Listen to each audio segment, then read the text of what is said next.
ನಟ ದರ್ಶನ್ ರೀತಿಯಲ್ಲಿ ಡೈಲಾಗ್, ಪತ್ನಿಗೆ ಪೊಲೀಸಪ್ಪ ಟಾರ್ಚರ್, ಇದ್ರೆ ನೆಮ್ಮದಿಯಾಗಿ ಇರಬೇಕು ಅಂತ ಹೇಳಿ ಮೆಸೇಜ್ ಹಾಕಿ ಕಿರುಕುಳವನ್ನ ನೀಡಲಾಗಿದೆ. ವರದಕ್ಷಿಣೆಗೆ ಡಿಮ್ಯಾಂಡ್ ಅನ್ನು ಕೂಡ ಮಾಡಲಾಗಿದೆ. ಮಕ್ಕಳಾಗ್ತಿಲ್ಲ ಅಂತ ಹೇಳಿ ಪತಿ ಕಿರುಕುಳವನ್ನ ನೀಡಿದ್ದಾನೆ. ನಟ ದರ್ಶನ್ ರೀತಿಯಲ್ಲಿ ಡೈಲಾಗ್ ಬೇರೆ ಹೊಡೆದಿರೋದು. ಇದ್ರೆ ನೆಮ್ಮದಿಯಾಗಿ ಇರಬೇಕು ಅಂತ ಹೇಳಿ ಮೆಸೇಜ್ ಹಾಕಿ ಕಿರುಕುಳವನ್ನ ನೀಡಿದ್ದಾನೆ. ವರದಕ್ಷಿಣೆಗೆ ಡಿಮ್ಯಾಂಡ್ ಮಾಡಿದಲ್ಲದೆ ಮಕ್ಕಳಾಗ್ತಿಲ್ಲ ಅಂತ ಹೇಳಿ ಪತಿ ಕಿರುಕುಳವನ್ನ ನೀಡಿದ್ದಾನೆ ಅನ್ನುವಂತಹ ಆರೋಪ. ನನ್ನನ್ನ ದೂರ ಮಾಡಿದ್ದಾರೆ, ಪೀಡಿಸ್ತಾ ಇದ್ದಾರೆ ಅಂತ ಹೇಳಿ ಪತ್ನಿ ಆರೋಪ ಮಾಡ್ತಾ ಇದ್ದಾರೆ. ಬೀದರ್ ಜಿಲ್ಲೆ ಚಿಟಗುಪ್ಪಾದ ಕಾನ್ಸ್ಟೇಬಲ್ ಮಚ್ಚೇಂದ್ರ ವಿರುದ್ಧವಾಗಿ ಆರೋಪ ಕೇಳಿ ಬರ್ತಾ ಇದೆ. ದರ್ಶನ್ ರೀತಿಯಾಗಿ ಡೈಲಾಗ್ ಹೇಳೋದು, ಟಾರ್ಚರ್ ಕೊಡೋದು ಹೆಂಡತಿಗೆ. ಇದ್ರೆ ನೆಮ್ಮದಿಯಾಗಿರ್ಬೇಕಂತೆ. ನೆಮ್ಮದಿಯಾಗಿರೋರು ಯಾಕೆ ಟಾರ್ಚರ್ ಕೊಡಬೇಕು? ನೆಮ್ಮದಿಯಾಗೂ ಇಟ್ಕೋಬೇಕು. ತಾನು ನೆಮ್ಮದಿಯಾಗಿರೋದಲ್ಲ, ಇರೋರ್ನು ನಮ್ಮ ಜೊತೆಲಿ ಇರೋರ್ನು ಕೂಡ ನೆಮ್ಮದಿಯಾಗಿ ಇಟ್ಕೊಳ್ಬೇಕು. ನನ್ನನ್ನ ದೂರ ಮಾಡಿದ್ದಾರೆ, ಪೀಡಿಸ್ತಿದ್ದಾರೆ ಅಂತ ಹೇಳಿ ಪತ್ನಿ ಪಾಪ ಆರೋಪವನ್ನ ಮಾಡ್ತಿದ್ದಾರೆ. ಹೊಡಿತಾರೆ, ಬಡಿತಾರೆ, ಕಿರುಕುಳ ಕೊಡ್ತಾ ಇದ್ದಾರೆ. ಮೆಸೇಜ್ ಹಾಕಿ ಕಿರುಕುಳವನ್ನ ನೀಡಲಾಗ್ತಾ ಇದೆ. ನನಗೆ ವರದಕ್ಷಿಣೆಯ ಡಿಮ್ಯಾಂಡ್ ಒಂದು ಕಡೆ, ಮಕ್ಕಳಾಗ್ತಿಲ್ಲ ಅಂತ ಹೇಳಿ ಪತಿ ಕಿರುಕುಳವನ್ನ ನೀಡಿದ್ದಾನೆ ಅನ್ನುವಂತಹ ಆರೋಪವನ್ನ ಪತ್ನಿ ಮಾಡ್ತಾ ಇದ್ದಾರೆ. ಇನ್ನು ಬೆಂಗಳೂರಿನ ಮೈಕೋ ಲೇವೋಚ ಟ್ರಾಫಿಕ್ ಠಾಣೆಯಲ್ಲಿ ಕರ್ತವ್ಯವನ್ನ ನಿರ್ವಹಿಸ್ತಾ ಇರುವಂಥದ್ದು. ಅವರಾದ್ನ ಸೀನಾ ಚಿಟ್ಟಪುಷ್ಪಾದ ಮಚ್ಚೇಂದ್ರ ಜೊತೆಯಲ್ಲಿ ಡಿಸೆಂಬರ್ 14ನೇ ತಾರೀಕು 2022ರಲ್ಲಿ ಮದುವೆ ಆಗಿರ್ತಾರೆ. ಮದುವೆಯಾಗಿ 4 ವರ್ಷ ಆಗಿದೆ. 19 ತಿಂಗಳು ಬೆಂಗಳೂರಿನಲ್ಲಿ ಸಂಚಾರವನ್ನ ಮಾಡಿರ್ತಾರೆ. ಪತಿ ಹಾಗೂ ಪತ್ನಿ ಸಂಸಾರವನ್ನ ಮಾಡ್ಕೊಂಡು ಹೋಗಿರ್ತಾರೆ ಇಬ್ರು ಕೂಡ. ಬಳಿಕವಾಗಿ ಪತ್ನಿ ಸೀನಾ ಪತಿ ಮಚ್ಚೇಂದ್ರ ನಡುವೆ ಕಲಹ ಶುರುವಾಗಿರುತ್ತೆ. ನಂತರವಾಗಿ ಹುಷಾರಿಲ್ಲ ಅಂತ ಹೇಳಿ ಪತ್ನಿಯನ್ನ ತವರು ಮನೆಯಲ್ಲೇ ಬಿಟ್ಟಿರ್ತಾರೆ. ಸುಮಾರು 15 ತಿಂಗಳು ಕಳೆದ್ರೂ ಕೂಡ ವಾಪಸ್ ಮನೆಗೆ ಕರೆದುಕೊಂಡು ಹೋಗಿರೋದಿಲ್ಲ. ವರದಕ್ಷಿಣೆ ಕೊಟ್ಟರೆ ವಾಪಸ್ ಕರ್ಕೊಂಡು ಹೋಗ್ತೀನಿ ಅಂತ ಹೇಳಿ ಕಿರುಕುಳವನ್ನ ನೀಡ್ತಾ ಇದ್ರು ಅನ್ನುವಂತಹ ಆರೋಪ ಕೇಳಿ ಬರ್ತಾ ಇದೆ. ಸ್ವಲ್ಪ ದಿನ ಎಲ್ಲ ಚೆನ್ನಾಗೇ ಇತ್ತು, ಹೊಸದ್ರಲ್ಲಿ ಎಲ್ಲವೂ ಕೂಡ ಚೆನ್ನಾಗಿತ್ತು, ಚೆನ್ನಾಗಿ ಸಂಸಾರ ಮಾಡ್ಕೊಂಡು ಹೋಗ್ತಾ ಇದ್ರು. ಆನಂತರವಾಗಿ ತವ್ರ ಮನೆಗೆ ಬಿಟ್ಟಿದ ವ್ಯಕ್ತಿ ಆನಂತರವಾಗಿ ಕರ್ಕೊಂಡೇ ಬರಲಿಲ್ಲ. ಆನಂತರ ಏನು ವರದಕ್ಷಿಣೆ ಕೊಟ್ಟರೆ ಮಾತ್ರ ಕರ್ಕೊಂಡು ಬರ್ತೀನಿ ಅನ್ನುವಂತಹ ವರ್ಷೆ ಶುರು ಮಾಡ್ತಾನೆ ಈತ. ಇದ್ರೆ ನೆಮ್ಮದಿಯಾಗಿರ್ಬೇಕು ಅಂತ ಹೇಳಿ ಮೆಸೇಜ್ ಹಾಕುವಂಥದ್ದು. ಇದ್ರೆ ತಾನು ಮಾತ್ರ ನೆಮ್ಮದಿಯಾಗಿದ್ರೆ ಸಾಲದು, ಎಲ್ಲರನ್ನೂ ನೆಮ್ಮದಿಯಾಗಿ ಇಟ್ಕೊಳ್ಬೇಕು. ಜೊತೆಗೆ ಪತಿ ಮಚ್ಚೇಂದ್ರ ಅಶ್ಲೀಲವಾಗಿ ಮೆಸೇಜ್ ಮಾಡಿ ಹಿಂಸೆಯನ್ನು ಕೊಡ್ತಾ ಇದ್ದಂತೆ, ಜೀವ ಬೆದರಿಕೆಯನ್ನ ಹಾಕ್ತಾ ಇದ್ದಂತೆ ಈ ವ್ಯಕ್ತಿ. ಪತ್ನಿ ಸೀನಾಳಿಗೆ ಡಿವೋರ್ಸ್ ಕೊಟ್ಟು ಮತ್ತೊಬ್ಬಳ ಜೊತೆಯಲ್ಲಿ ಮದುವೆಗೆ ಪ್ಲಾನ್ ಏನಾದರೂ ಮಾಡ್ಕೊಂಡಿದ್ದ, ಹಿಂಗೆಲ್ಲ ಮಾಡ್ತಾ ಇದ್ದಾನಲ್ಲ ಈತ. ವರದಕ್ಷಿಣೆ ಕಿರುಕುಳದ ಬಗ್ಗೆ ದೂರನ್ನ ನೀಡಿದ್ರು ಕೂಡ ದೂರನ್ನ ಸ್ವೀಕಾರ ಮಾಡ್ತಾ ಇಲ್ವಂತೆ ಪೊಲೀಸರು.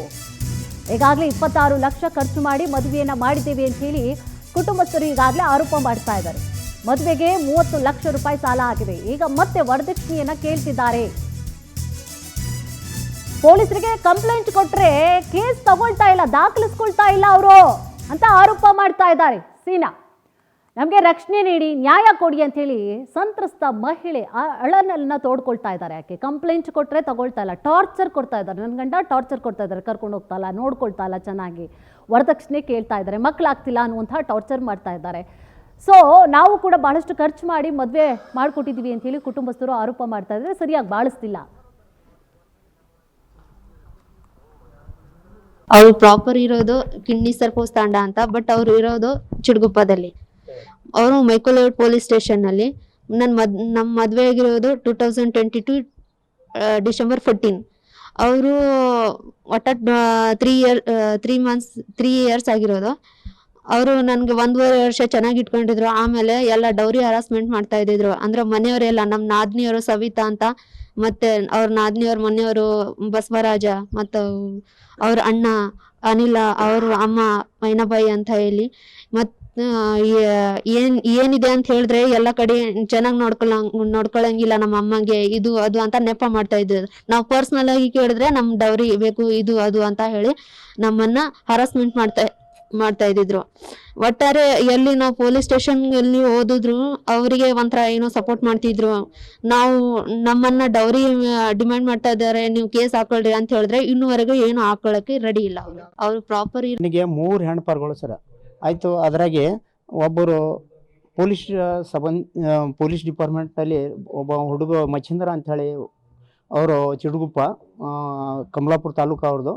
ಡೌರಿನ ಮಕ್ಕಳು ಎಲ್ಲ ಕೇಳಿದ ಕೊಟ್ಟಿನಿ. ಮತ್ತೇನದ ಅಂತಂದ್ರೆ ಈಗ 19 ತಿಂಗಳು ಎಲ್ಲ ಬೆಸ್ಟ್ ಇಬ್ಬರು ಗಂಡ ಹೆಂಡತಿ, ಬೆಸ್ಟ್ ಇಬ್ಬರು, ಒಬ್ಬರ ಜೊತೆ ಒಬ್ಬರು ಚಂದ ಉಳ್ಕೊಂಡಿರು ಬೆಂಗಳೂರಿನಲ್ಲಿ. ಅವರು ಕೋರಮಂಗಲ ಇದು ರೀ ಮೈಕೋಲೇಔಟ್ ಪೊಲೀಸ್ ಸ್ಟೇಷನ್ ಟ್ರಾಫಿಕ್ದಲ್ಲಿ ಅವರು ಪೊಲೀಸ್ ಇದು ಟ್ರಾಫಿಕ್ ಪೊಲೀಸ್ ಇದ್ದಾರೆ ಅಂತ ಹೇಳ್ಕೊರಿ.